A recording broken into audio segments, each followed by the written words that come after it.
नमस्कार दोस्तों, आपका फिर से स्वागत है हमारे चैनल वीएस मार्केट ट्रेंड पे, जहाँ पे मैं विजय आपके साथ मार्केट एनालिसिस करूँगा। आज post market closing Indian market का क्या रुख रहा है और क्या की पॉइंट्स रहे हैं।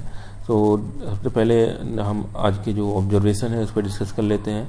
तो हमारा जो आज के ऑब्जर्वेशन रहे हैं उसके बेस पे मार्केट में अभी भी आप देखो तो जो यूएस का टैरिफ इम्पैक्ट है वो एक तरह से विजुअल है, प्रेशर है जो कि क्योंकि कंपनियों को अभी भी अनसर्टेनिटी दिख रही है। ट्रंप एक तरह से फ्रस्ट्रेटेड सा हुआ है, उसे कोई भी डिसीजन स्टेबल नहीं है, वो एकदम रसिया से चिढ़ा हुआ है। और जो भी अगर ज़रा सा रसिया से कोई भी अपना ट्रेड कर रहा है कोई भी कंट्री, तो उसके अगेंस्ट जो है कि कुछ भी ऑनसन जो है कि टैरिफ घोषणा करता रहता है। तो वहीं इंडिया के साथ भी हो रहा है और तो ये इसका इम्पेक्ट हमारे मार्केट पे साफ साफ दिख रहा है। और इस ट्रम्प के ही प्रेशर में हमारे मार्केट से जो एफआई हैं वो अपने मनी जो कि पुल आउट कर रहे हैं। जो रेगुलर ये 9th डे था आज कंटिन्यूस वो सेलिंग में रहे हैं। कल अराउंड इन्होंने 5,500 करोड़ के आसपास का जो है कि सेलिंग किया है। और ये आज का ही मार्केट जिस तरह से जो कि पोस्ट ओपीएम गिरा है तो इनकी सेलिंग अच्छी खासी रही है, होगी आज की भी डेटा आने में कल पता चलेगा। और जो ग्लोबल क्लो है वो भी काफ़ी वीक रहा है। Not only Indian market but all the Asian market are falling like China, Japan, Korea, all market are actually in negative zone और at least for short term time. And for pharma sector actually for pharma sector एक negative news और भी है। US अपने जो pharma market है उसके लिए प्राइस को रेगुलेट करने की कोशिश कर रहा है और कोई ऐसा बिल लाएगा, अगर वो प्राइस को रेगुलेट करता है तो इंडियन फार्मा जो कंपनीज हैं उन पे इम्पैक्ट होगा, उनकी मार्जिन और हर चीज़ पे इम्पैक्ट पड़ेगा। और यूएस इंडियन फार्मा के लिए सबसे मेजर मार्केट है। So that was the reason actually today mostly pharma company was in negative. So even आप किसी भी कंपनी के ले लो, सन फार्मा या कोई भी है, वो सारे आज नेगेटिव रहे हैं, काफ़ी ठीक ठाक गिरे हैं। और टेक्निकल आउटलुक की अगर हम बात करें तो जो टेक्निकल हमने आपसे डिस्कस किया था वो 2 दिन पहले या कल भी मैंने एक डिस्कस किया था कि मार्केट एटलीस्ट 24,000 तक तो निफ्टी जाएगा ही जाएगा, क्योंकि वो 200 EMA का जो सपोर्ट है वहाँ पे उसे जो है कि एक सपोर्ट जो मुझे लग रहा है कि वो मिल सकता है। उससे पहले तो जो कि एक मतलब कोई भी हमें रिवर्सल या सपोर्ट दिख नहीं रहा है। और आज का अगर हम टेक्निकल चार्ट भी देखें निफ्टी का, अगर हम चार्ट ओपन करें तो आपको साफ साफ चार्ट में दिख रहा है कि ये 2 दिन हल्का फुल्का करेक्शन के बाद ये आई मीन पुल बैक जो हुआ था, अपसाइड मूव हुआ था, उससे फिर से ये करेक्ट होना शुरू हो गया है। और अगर आप इस ट्रेंड को सही से देखो तो ये स्विंग हायर जो है लोअर हाई और जो कि लोअर लो बनाता हुआ नीचे की तरफ बढ़ रहा है और ये एक पैटर्न फॉलो कर रहा है।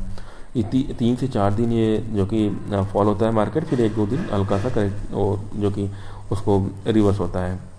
तो सेम यहाँ भी यहाँ देखो 4 दिन का फॉल, फिर 2-3 दिन का रिवर्स, वो भी एक छोटा सा जो रिवर्स है, कोई ऐसा नहीं कि बहुत बड़ा पुल बैक हो गया है।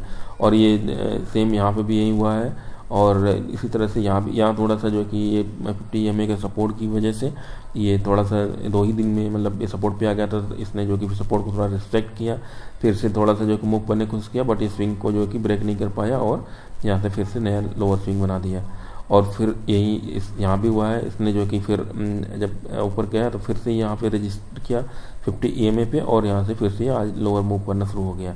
और ये कल भी दिखा था, आप देखो तो कल यहाँ पे आके इसने काफ़ी हद तक जो है कि सेलिंग आई थी और फिर वही सेलिंग अभी भी आज कंटिन्यू हो रही है। और आगे हमें जहाँ तक है कि मंडे ट्यूजडे 2 दिन एटलीस्ट मार्केट नेगेटिव में जाएगा, 2 या 3 दिन फिर यहाँ पहुँचेगा और फिर थोड़ा हो सकता है सपोर्ट ले और इसको ब्रेक करता है तो फिर अगला लेवल हम उसके बाद डिसाइड करेंगे, समथिंग अराउंड 23,800 फिर नेक्स्ट लेवल बनता है।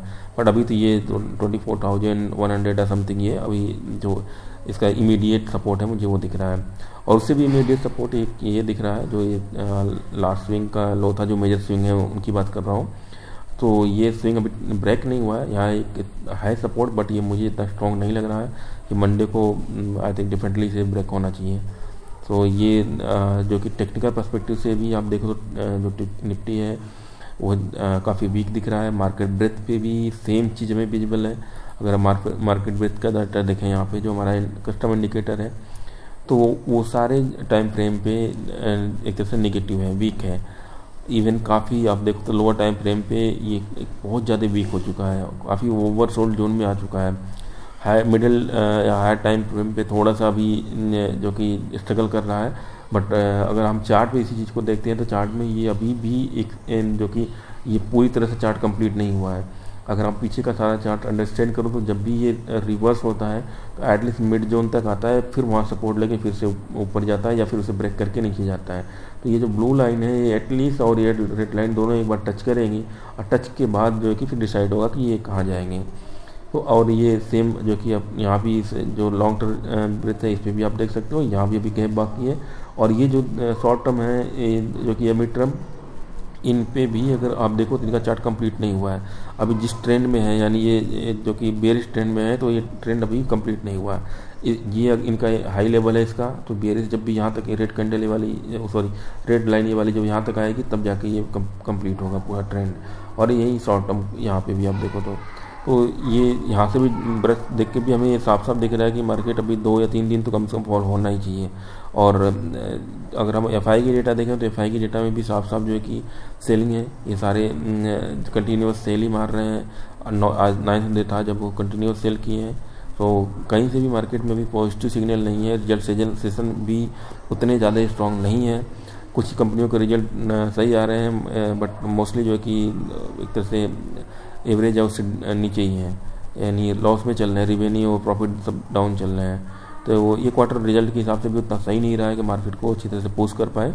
तो अभी मेरा जो एक ऑब्जर्वेशन है, जो कंक्लूजन है, ये है कि अभी हमें जो कि मार्केट में लेस ट्रेड करना चाहिए या ऑन कैश रहना चाहिए, क्योंकि आपने जो भी प्रॉफिट बनाया होगा वो आपको सेव करना है, असल में उसे जो कि लॉस नहीं करना है, क्योंकि ये काफ़ी इंपॉर्टेंट होता है। हमें अपने प्रॉफिट को जो कि जो भी प्रॉफिट हमारा है उसको सेव करना। तो अगर आप इस तरह से जो कि ट्रेड पे ट्रेड लेते जाओगे ऐसे मार्केट में, अगर आपको ट्रेड लेना भी है तो आप शॉर्ट ट्रेड में लो अगर आप करते हो तो, बट लॉन्ग साइड में तो ट्रेड में रिकमेंड नहीं करूँगा। मैं भी बहुत कम ट्रेड कर रहा हूँ, 1-2 ट्रेड मतलब छोटे मोटे साइज से कर रहा हूँ, क्योंकि मेरे भी एसएल काफ़ी इस मंथ में लगे हैं। तो मैं अब इससे ज़्यादा अपने लॉस नहीं लेना चाहता, क्योंकि ये एक लिमिट होता है जहाँ तक हमें अपने आप को प्रिवेंट करना होता है। तो वैसे मैंने लगभग पिछले वीक से ही मैं कैश पे हूँ, बट छोटे मोटे पे ट्रेड कर रहा हूँ, उससे ज़्यादा नहीं। और कह भी रहा हूँ तो मैं शॉर्ट में कर रहा हूँ। तो थैंक्स फॉर वॉचिंग। अगर आपको ये इन्फॉर्मेशन सही लगा हो, अगर आपको कुछ नॉलेज मिलती है तो आप चैनल को सब्सक्राइब करिए, ताकि मुझे मोटिवेशन मिले और हम इस तरह से और आर्टिकल वीडियो जो कि डालते रहें, जो मार्केट के डेली बेस या फ्यूचर जो प्रोबेबिलिटी हो उस पर जो कि हम कुछ आपको इंसाइट दे सकें। So thanks again, bye.